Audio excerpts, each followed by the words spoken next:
Hello, it's Enthusiasts here for another video. This past weekend of September 18 and 19, I visited King's Dominion for the first time, and I have to say, this is definitely in my top 5 favorite theme parks I've visited. It has the beautiful and scenic theming in the entrance, and it has a good quality of elite coasters too. I am going to say, the majority of the roller coasters in this park aren't as good, but the top 3 are such good quality, I feel like that makes the park so good like it is. In this video, I'm going to give a thorough, in-depth ranking of the coasters at King's Dominion. Unfortunately, I did not get to ride Avalanche because it was closed for the season, and I didn't get to ride the Great Pumpkin Coaster either, because I was too tall to ride without a kid. So I will not be putting those 2 rides on the list. Anyways, let's get into the video. I'm going to say this straight up, I think this is the worst roller coaster I have ridden in my life. It literally has nothing good to it. The ride is so rough that I couldn't breathe after the ride hit the final brake run. The first drop and then the turnaround is okay, but after that is when the track starts shaking like crazy, while my body is violently being jackhammered up and down in the quickest and most painful way possible. Surprisingly, I didn't get a major headache from this, but it was still super rough and painful, even worse than El Toro. Here's my opinion on this roller coaster. Roller coasters are meant for people to have fun on and enjoy the moment. They aren't meant to be painful, and they aren't meant for people to sit there and beg for a painful experience to be over. So it's kinda sad that a lot of roller coasters actually end up being that way. I really think that GCI should retract this, because it definitely has potential. It has a really nice setting, a decent layout, and it has that classic wooden coaster feel to it. So if GCI retracted it and made it smoother, then this might actually be in my top 5 at the park. But for now, it's gonna stay as my least favorite coaster in the world. Coming at the number 10th spot is Apple's Apple. This is a wild mouse coaster with a different and unique layout, but it is very boring and nothing special. The drop is good, and it gives me that tingly feeling in my stomach, but the rest of the ride is boring and forceless. There are many other wild mouses where the hills and the drops, after the side-to-side turns, were actually good, but on this one, it's crap. Number 8, Woodstock Express.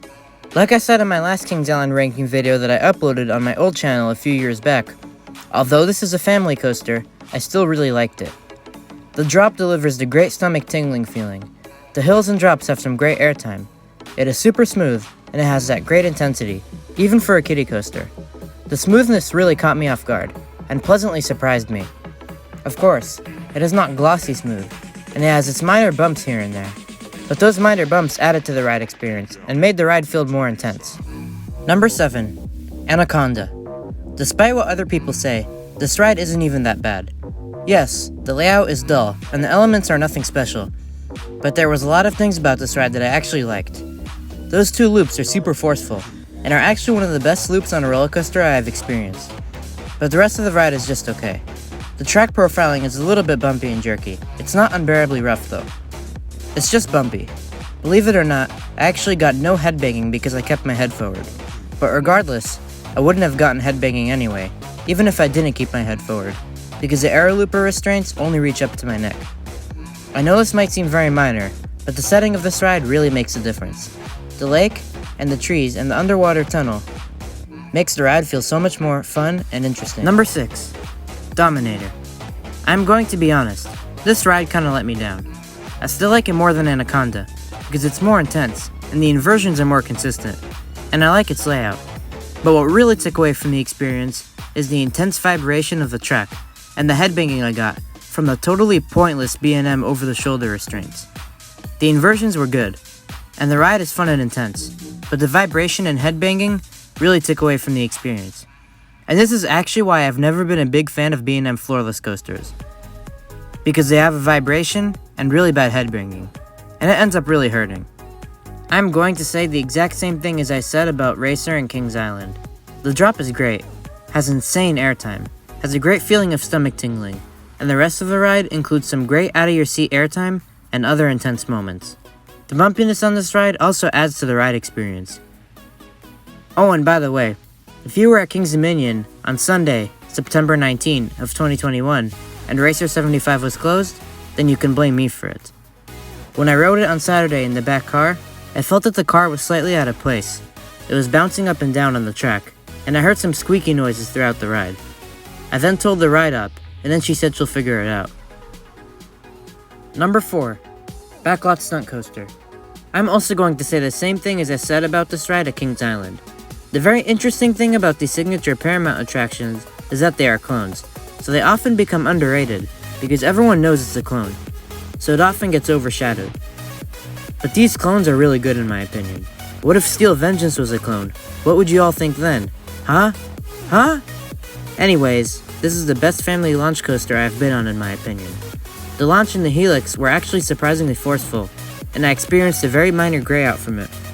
The indoor section in the dark with all the twists and turns was also very forceful, and it had such a great energy to it. Finally, the drop out of the indoor section looks very small, but I got a violent pop of ejector airtime as a surprise.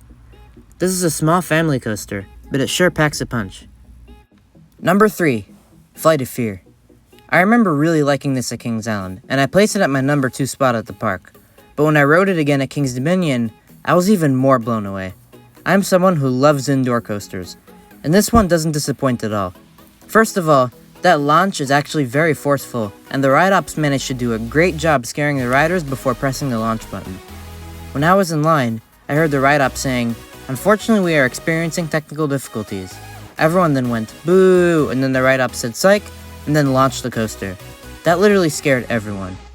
After that forceful launch comes a fantastic cobra roll, followed by some intense and whippy twists and turns.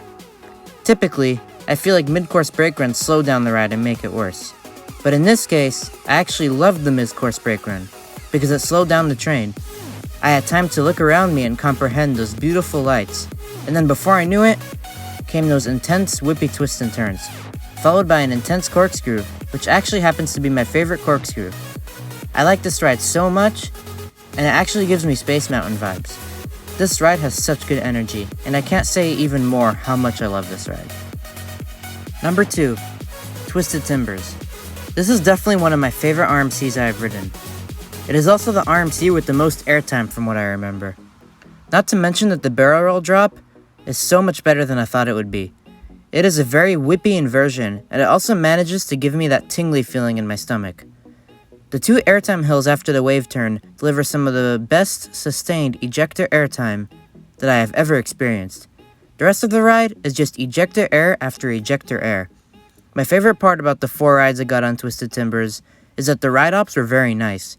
When I asked them not to push down the lap bar too far, they listened to my request and actually let me give myself about 2 to 3 inches of room between my thighs and the lap bar. Surprisingly, the restraints didn't even come down on me during the ride, so I went out of my seat on every airtime moment, which was basically the entire ride. And it was absolutely phenomenal. It was basically the same amount of room I had on Steel Force at Dorney Park. But this time, on a ride with much stronger and more violent airtime. Kudos to the awesome ride ops. This ride is definitely now in my top 10. And last but not least is Intimidator 305. When I was first waiting at the station for the ride for the first time, I was honestly a bit nervous, but it was a good kind of nervousness. I was nervous as to whether I was going to gray out or black out on the first turn. I thought that the back row would be the best on the ride, so I sat in the back on my first ride. I came off pleasantly surprised, and it ended up being my number 3 coaster of all time. And I actually didn't black out, I just had a minor gray out. But then I went again right afterwards, because it was still a walk-on, and I tried the front seat to see if it was better. It was, and then it moved to my number 1 coaster of all time. This ride has it all. It has the speed, the wind, the intensity, the airtime, and the whippy turns. That airtime hill after that large turn actually had some really strong floater airtime. In the back row, it delivered very strong floater, but in the front, it gave a violent pop of really strong ejector airtime. My favorite part of this ride is definitely those tight turns that fling you to the side. It has great sideways airtime. Speaking of which, this ride has some really underrated airtime moments. The side-to-side turns, they don't have airtime that brings you out of your seat, but they have sideways airtime, and the final turn into the brakes, which is also really good. Ironically, the one hill that was specifically designed for airtime is the only element that has no airtime whatsoever because of the trim brakes. But that's okay, I'm not going to let that one flaw ruin the entire ride. This ride is pure speed and intensity. I'm the type of person that prefers speed and intensity over airtime. I still really like airtime, don't get me wrong, and if I am craving some good airtime, I'll just go over to the other side of the park. But speed, intensity, and whippy turns are my favorite aspect of a roller coaster. I've always thought of I-305 as a giant Maverick, and I was sure correct with that comparison. I managed to ride this thing 9 times because it was a walk-on all day on Sunday, and it never got old and it never lost its charm. This is currently my favorite roller coaster of all time, and it will be very hard for any other coaster to beat it. This was my ranking video of all the coasters at King's Dominion. Overall, King's Dominion is a fantastic park, and I can't wait to visit it sometime in the near future, since I actually got a season pass for this year. Please remember to like and subscribe, and I hope you enjoyed the video. See you all next time.